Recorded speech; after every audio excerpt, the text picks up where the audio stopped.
Imagine you are Julian Nagelsmann. It is March 2023. You are 35 years old, arguably the most coveted young tactical mind in world football, and you are managing Bayern Munich, the Bavarian Death Star. You have lost exactly 3 times in the Bundesliga all season. You are undefeated in the Champions League, having just dismantled Lionel Messi, Kylian Mbappe, and PSG without conceding a single goal over 180 minutes. You're on a skiing holiday in the Austrian Alps with your girlfriend, enjoying the crisp mountain air, thinking about how you're going to win the treble. Then you check your phone.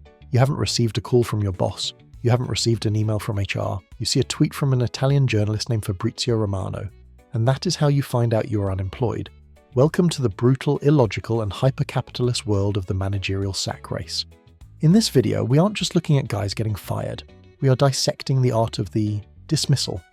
We are talking about managers sacked at halftime, managers sacked via text message, and managers sacked 10 minutes after being hired. We're going to expose the mechanics of the multi-million-dollar payouts that make failure the most lucrative job in sports, and we're going to rank the 10 most savage, cold-blooded terminations in football history. If you think your boss is toxic, buckle up. You're about to feel a lot better about your 9 to 5. 1. The Long Knives of Bavaria. Julian Nagelsmann, Bayern Munich 2023.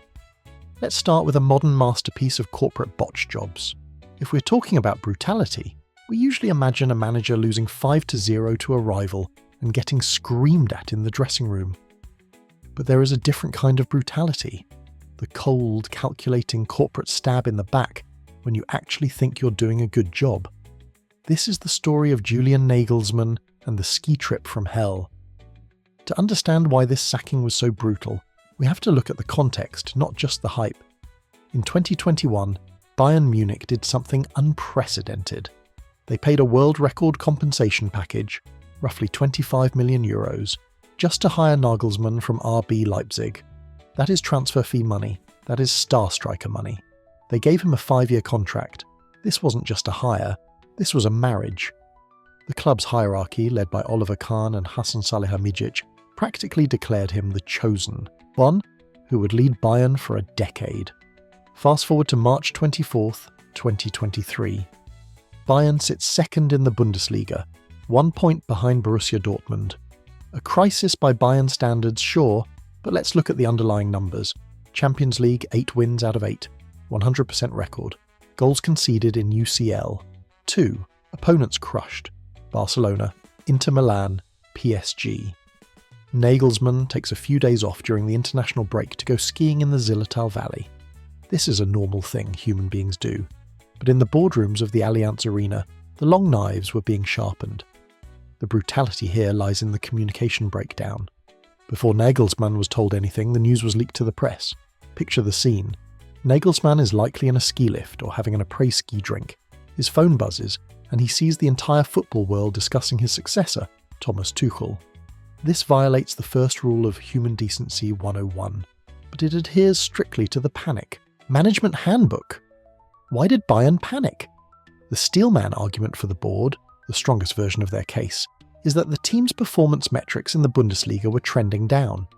They felt the dressing room was slipping away, and they feared losing the title to Dortmund.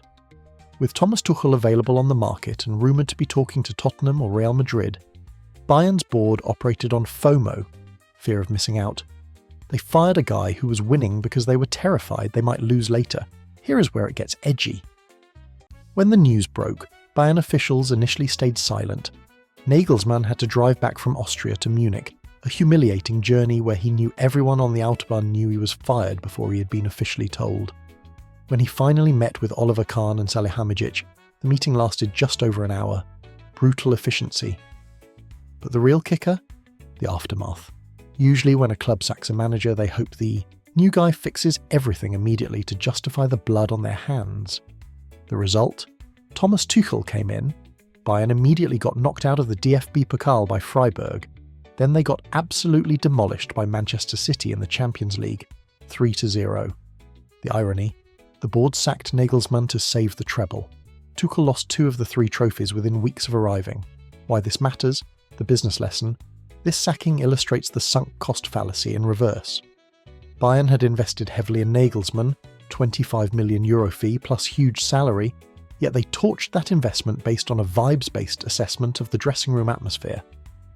And let's talk about the money, because this is where the real brutality hits the club, not the manager. Nagelsmann was on a contract until 2026 with an estimated annual salary of 8 to 9 million euros. By firing him without just cause, losing games isn't a legal breach of contract, it's just incompetence, which is protected, Bayern kept him on the payroll. This is known as gardening leave.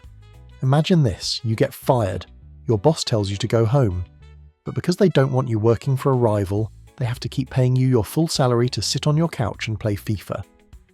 Nagelsmann was essentially being paid millions of euros a year by Bayern Munich to watch Thomas Tuchel struggle with his old team. The karma on this one was swift. The decision was so unpopular and the results so underwhelming that by the end of the season, even though Bayern barely scraped the league title thanks to a Dortmund choke job, the board members who fired Nagelsmann, Oliver Kahn and Hasan Salihamidzic, were themselves sacked minutes after the final whistle of the final game. It was a red wedding in Lederhosen. Nagelsmann's sacking wasn't just harsh, it was a symptom of modern football's addiction to the new manager bounce. Clubs are no longer looking for long-term builders, they are looking for short-term dopamine hits.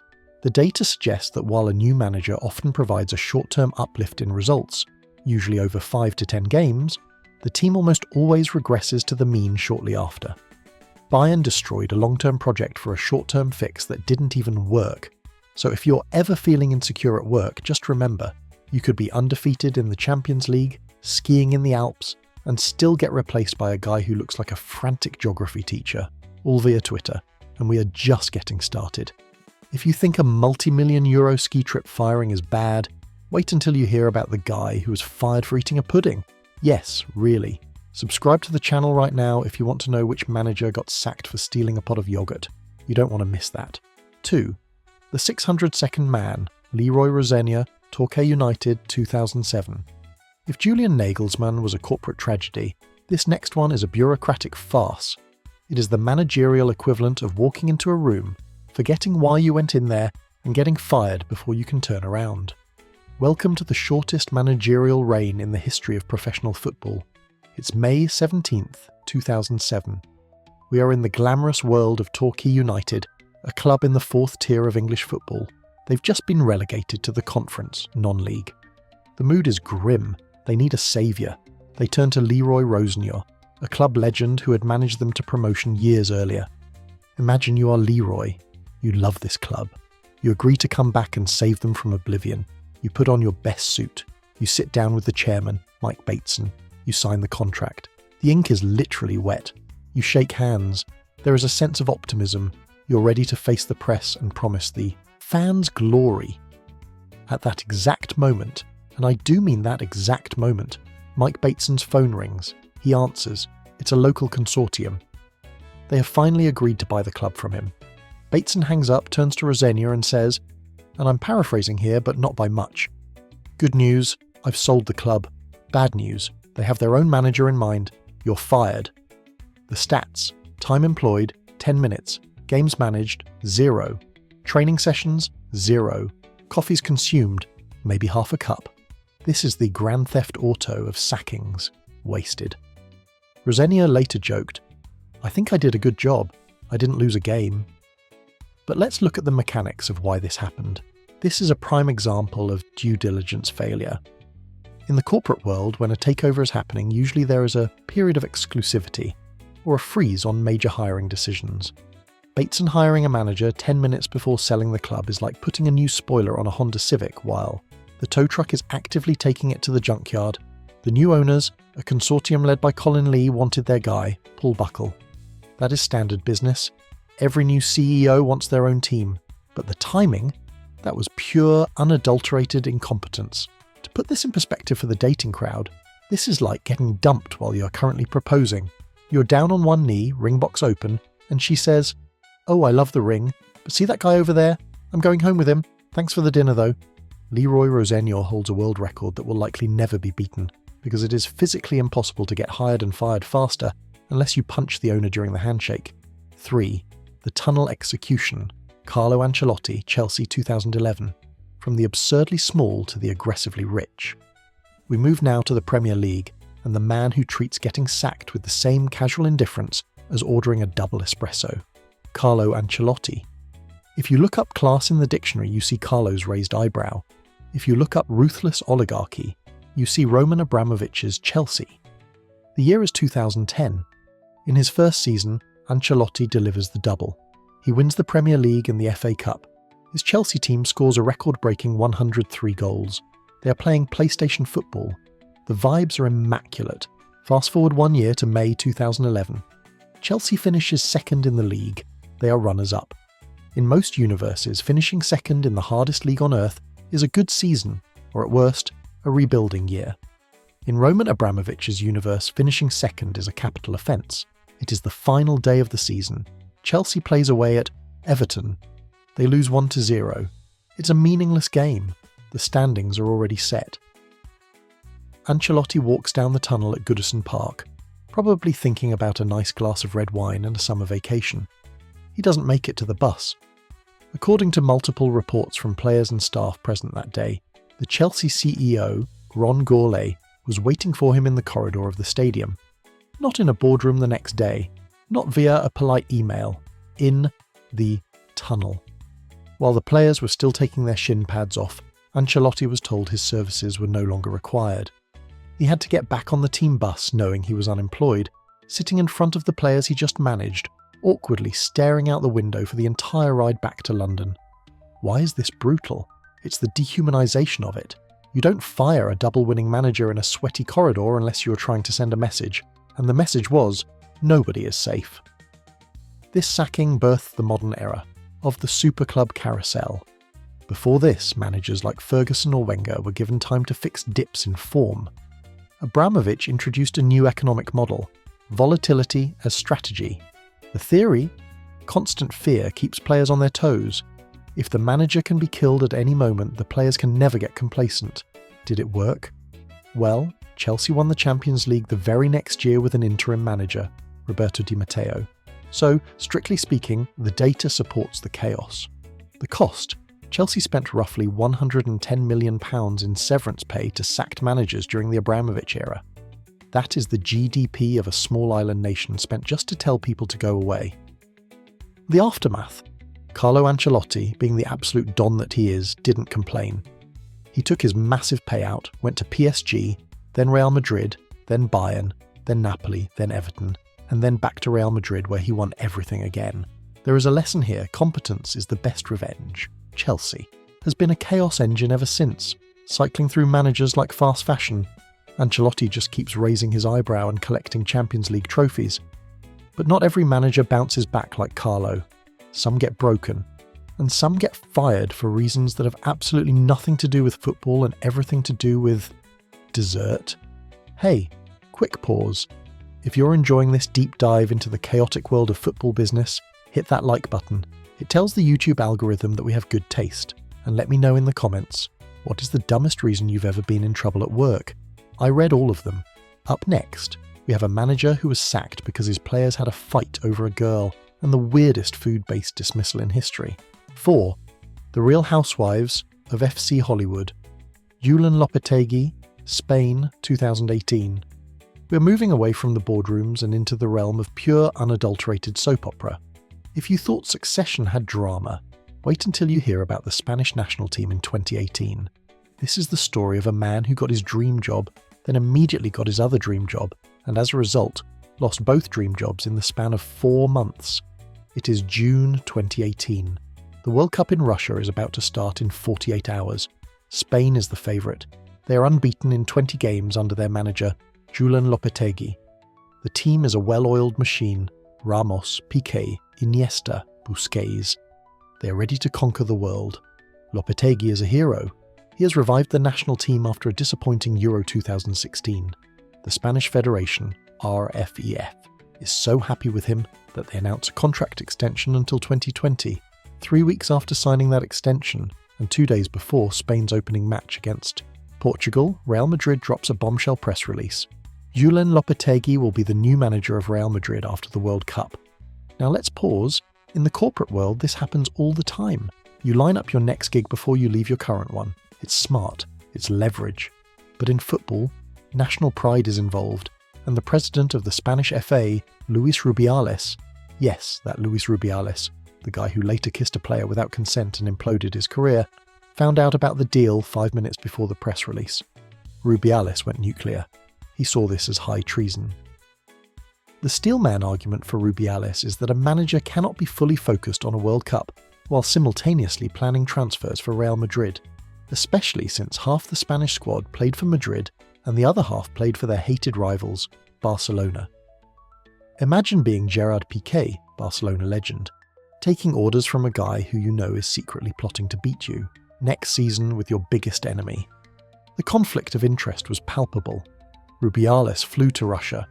He ignored the pleas of the players, who wanted Lopetegui to stay because, the World Cup starts in 2 days.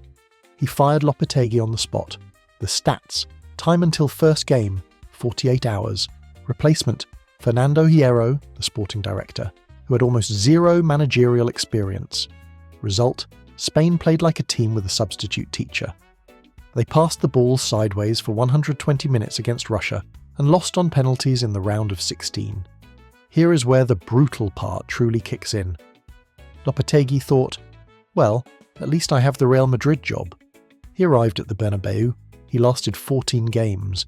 After a humiliating 5-1 loss to Barcelona in October, Real Madrid sacked him too. Julian Lopetegui managed to get fired from the 2 biggest jobs in Spanish football in the same calendar year. That is a special kind of talent. It's like getting divorced by your wife and then immediately dumped by your mistress. He gambled everything on the Real Madrid mystique and lost it all. The lesson? Timing is everything. If Real Madrid had just waited 3 weeks to announce the hiring, Spain might have won the World Cup. Instead, everyone lost, except France. France was fine. 5. Death by pudding. Gus Poyet, Brighton, 2013. From international espionage to catering disputes, this is, without a doubt, the pettiest sacking in the history of sports. Gus Poyet was a god at Brighton and Hove Albion. He had taken them from the depths of League One to the brink of the Premier League. In the 2012-13 season, they reached the playoff semi-finals against their arch-rivals, Crystal Palace. They lost. Emotions were high. During the playoffs, something strange happened. Poyet allegedly threw a fit because the club had distributed paper clappers to the fans to generate atmosphere. He called it embarrassing and said he didn't want his team associated with such plastic support. But the real tension was behind the scenes. The board felt Poyet was flirting with other jobs, reading Everton. Poyet is working as a pundit for the BBC during the Confederations Cup. He is live on air. Millions of people are watching him analyse a game between Spain and Nigeria. Suddenly he looks at his phone. He looks up at the camera. He looks confused. The production team hands him a printout. Gus Poyet found out he was fired because the club released a statement on their website while he was on live television. The BBC presenter, Mark Chapman, actually had to read the statement to him. Gus, have you seen this statement from Brighton? Poyet. No, Chapman reads it. Poyet. I think the BBC has a great story. Brighton didn't just fire him. They launched an internal investigation into gross misconduct. What was the misconduct? Well, among other things, the email trail revealed a dispute over pudding. Yes, the club had allegedly sent an email to staff reminding them not to eat the players' puddings in the canteen. Poyet, already angry about budgets and transfers, replied to this email with a sarcastic, "Do you want me to resign?"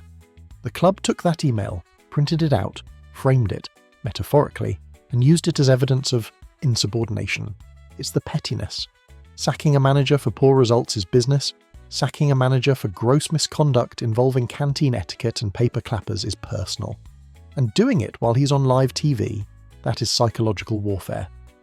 The business lesson. Never put anything in writing that you wouldn't want read in a court of law. Poyet's sarcastic emails gave the club the cause they needed to fire him without paying his full compensation. It was a masterclass in bureaucratic entrapment. He sued, won a tribunal, but the bridge was burned to ash. We are halfway through the list. I have to ask, have you ever been fired? Did you find out via email, text, carrier pigeon? Or did you find out on live TV like Gus? Tell me your horror stories in the comments. The best one gets a pinned comment. Next up, the manager who won the Premier League and was fired 9 months later, and the man who was sacked at halftime. 6. The fairy tale ending, in a coffin, Claudio Ranieri, Leicester City 2017. If the previous sackings were bureaucratic errors or petty squabbles, this one is a Shakespearean tragedy. It asks the fundamental question of modern sports: does past success buy you future loyalty? The answer, as Claudio Ranieri found out, is a resounding no. Let's rewind to May 2016. Claudio Ranieri has just done the impossible. He has led Leicester City, a team that was 5,000 to 1 outsiders, to the Premier League title. It is widely considered the greatest sporting achievement in history. Not just in football, in history. He is the Tinkerman no more. He is a god in Leicester. He gets a mural. He gets free sausages for life from a local butcher. He cries at the Andrea Bocelli concert. The vibes are immaculate. Fast forward just 298 days. It is February 2017. Leicester is struggling. They are 1 point above the relegation zone. They have just lost 2-1 to Sevilla in the Champions, League round of 16, a respectable result considering Jamie Vardy scored a crucial away goal. Most clubs would say, hey, this guy gave us the greatest moment of our lives. Let's give him until the end of the season to turn it around. He earned that right. The Leicester City owners, King Power, didn't care about the fairy tale. They cared about the TV revenue. Relegation from the Premier League costs a club roughly £100 million, so they panicked. Reports surfaced that senior players, the very same players Ranieri had turned into superstars, Vardy, Schmeichel, Mahrez, had gone to the owners to complain about Ranieri. Whether they explicitly asked for him to be sacked is debated. The snake emojis on social media were rampant. But the owners pulled the trigger. Ranieri was sacked immediately after landing back in England from the Sevilla game. He was fired by the people who had literally just renamed the stadium's hospitality suite after him. This is the ultimate "what have you done for me lately" moment. Gary Lineker, the face of English football media and a massive Leicester fan, tweeted, "After all that Claudio Ranieri has done for Leicester City, to sack him now is inexplicable, unforgivable and gut-wrenchingly sad." Even Jose Mourinho, usually the villain of every story, wore a shirt with CR on it to his next press conference in solidarity. Here is the uncomfortable truth. The sacking worked. Craig Shakespeare took over. Leicester won their next 5 league games. They stayed up comfortably. They even beat Sevilla in the second leg. The data supports the owners. They traded a living legend for survival. From a purely capitalist asset protection standpoint, it was the correct decision. But from a human standpoint, it was like shooting Bambi's mom because she had a limp. Business lesson. Sentiment is a liability.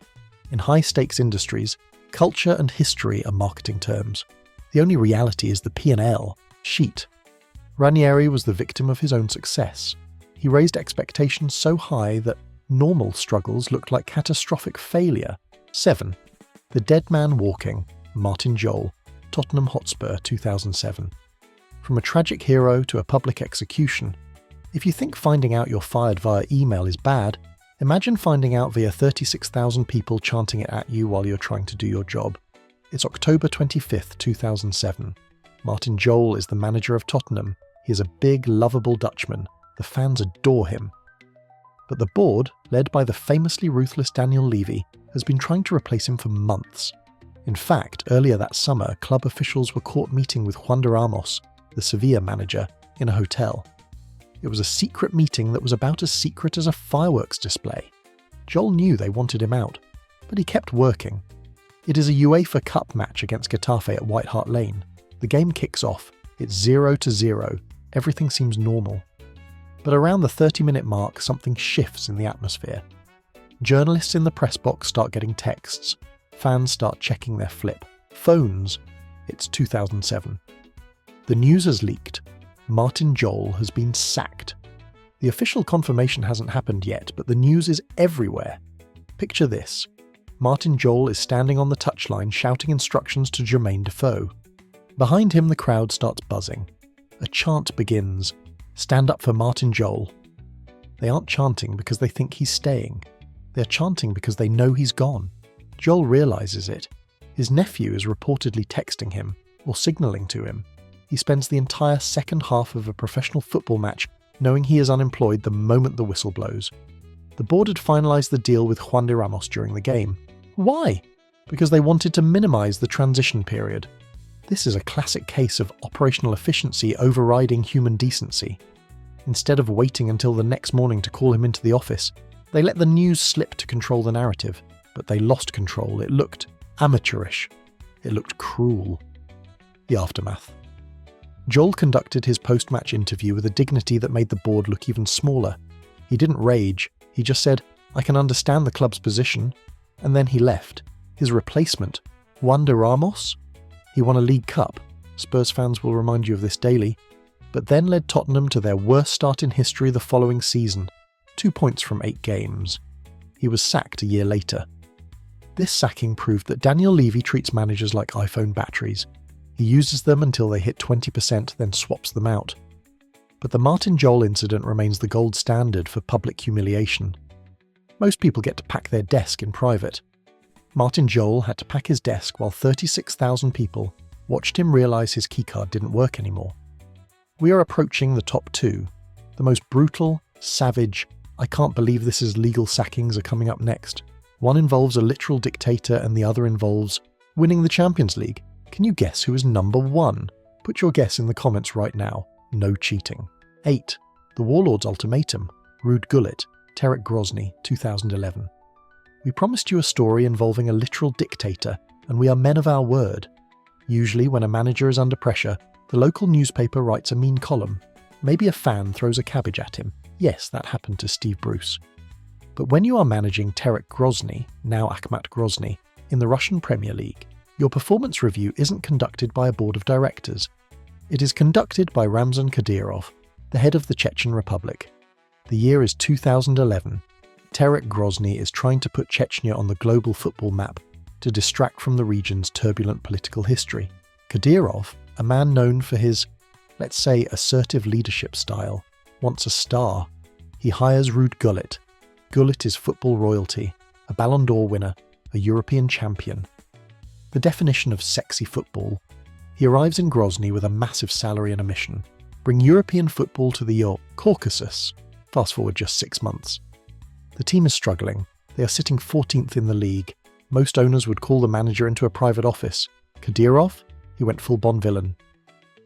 Before a crucial match against Amkar Perm, the club released an official statement on their website. It wasn't a vote of confidence. It was a public assassination of character.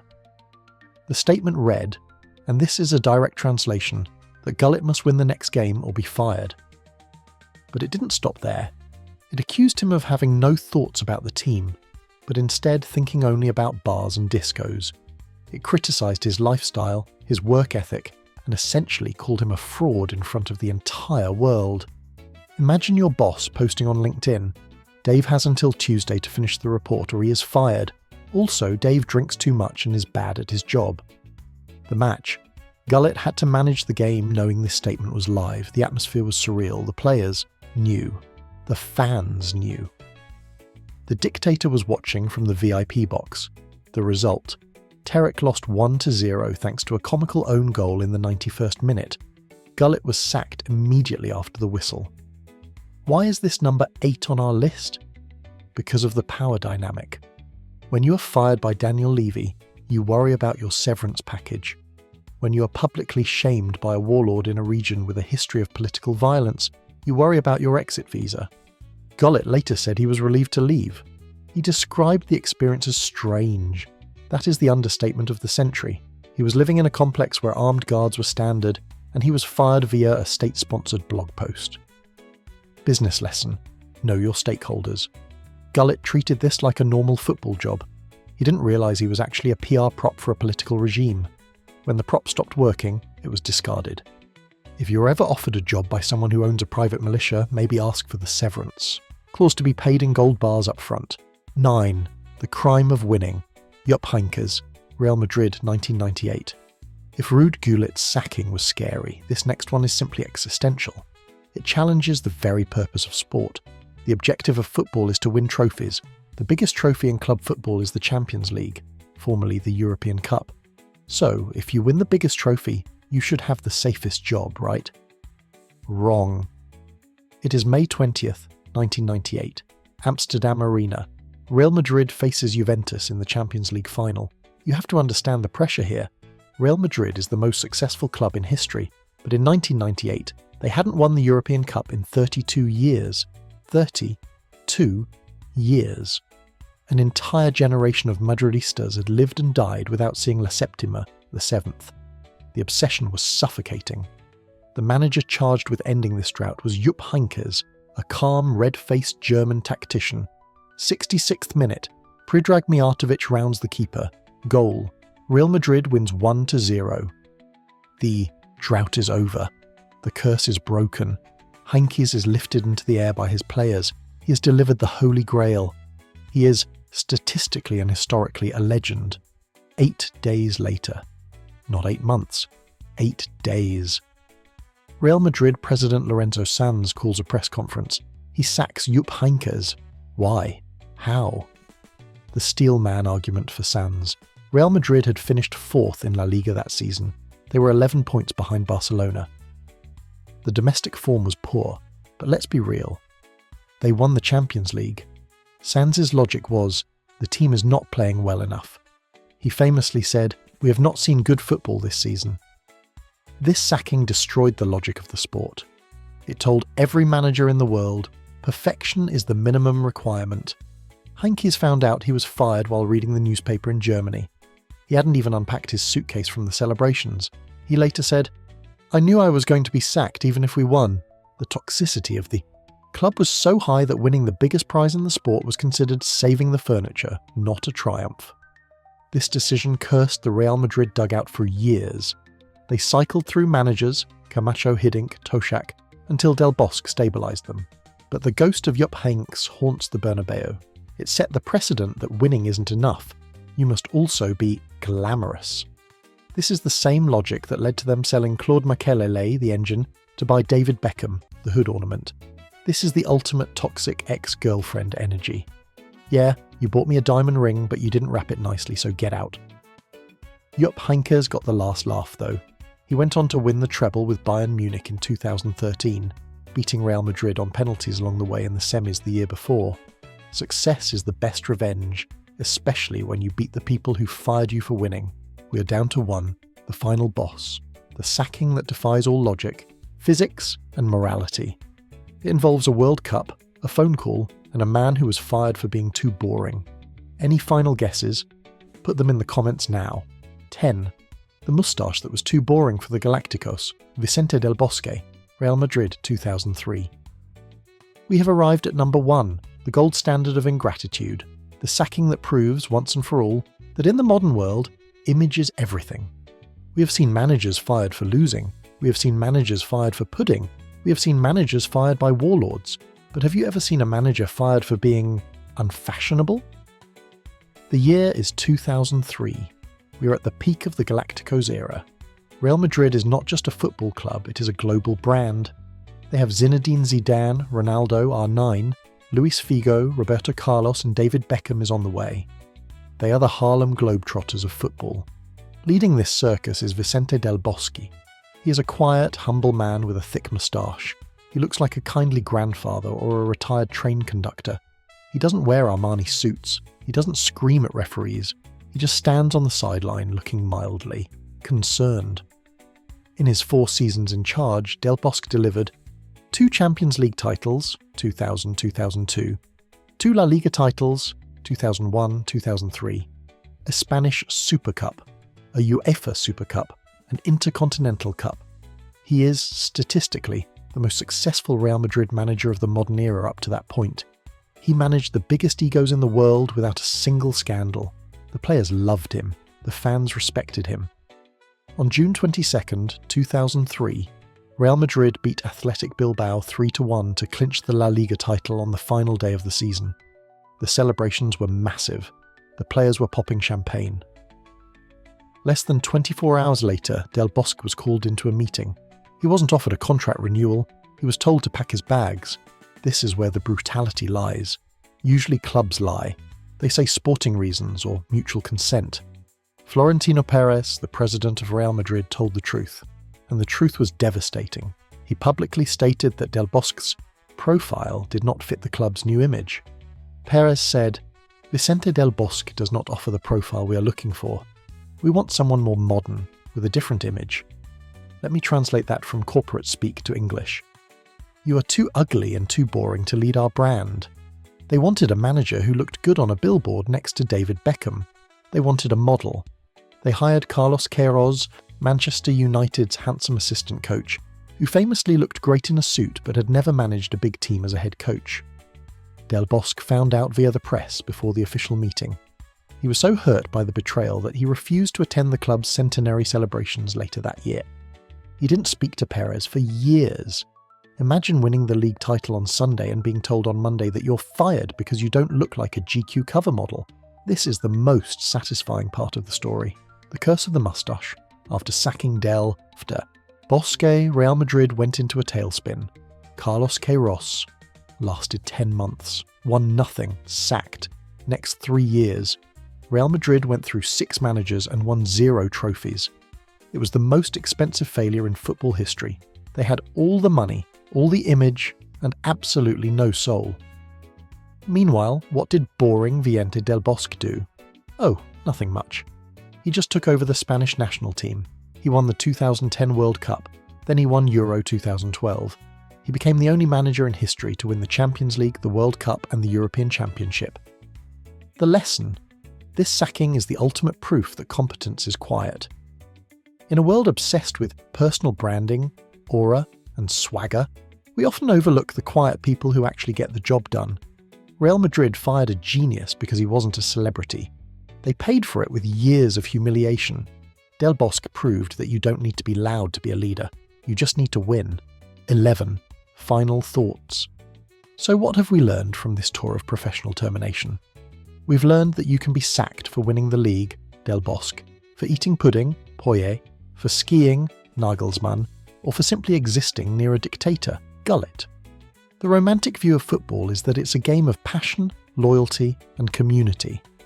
The real view of football, the one we've explored today, is that it is a ruthless, high-stakes business, where human beings are treated like assets on a balance sheet. Job security is a myth, loyalty is a marketing tactic, and success is only temporary protection. But there is a silver lining. Almost every manager on this list, from Ancelotti to Del Bosque to Ranieri, bounced back. They took the hit, they cashed the check, and they went on to win again. Maybe that's the real lesson for all of us. You might get fired, you might get replaced by someone younger, cheaper, or better looking. But if you're good at what you do, you will always find another sideline. If you enjoyed this deep dive into the chaotic world of football business, make sure to subscribe and hit the notification bell. We have a video coming up on the worst transfers in history, adjusted for inflation. And trust me, the numbers will blow your mind. Leave a comment below. Which of these sackings made you the angriest? Was it the betrayal of Ranieri, the absurdity of Rosenior, or the sheer arrogance of Real Madrid firing Del Bosque? I'll be replying to the best comments in the first hour. Thanks for watching, and remember, check your email before you go on vacation. You never know.